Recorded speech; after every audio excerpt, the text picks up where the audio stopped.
kasali ng hampas at bayo ng hanging dala ng Super Bagyong Juan, itinuloy din ng DTI Nueva Ecija ang pagdiriwang ng Consumers Welfare Month na tinampukan ng mga kompetisyon sa poster making at essay writing kahapon sa NE Pacific Mall.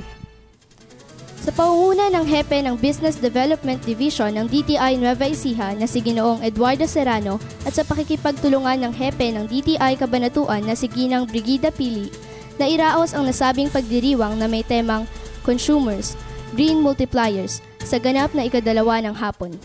Sa essay writing contest, nakamit ni Carla Lois de Guzman ng NEUST ang unang pwesto na may premyong 2,500.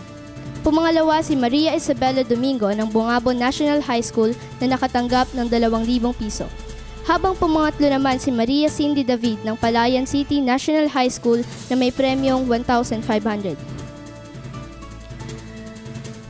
Ang mga hurado sa essay writing contest ay sina Junie Fernandez, Chief ng Service Division, DENR Region 3, Ginoong Eduardo Serrano, Chief ng Business Development Division ng DTI Nueva Ecija, at si Ginoong Glenn Agustin, Education Program Supervisor ng Media and ICT sa DepEd Cabanatuan City.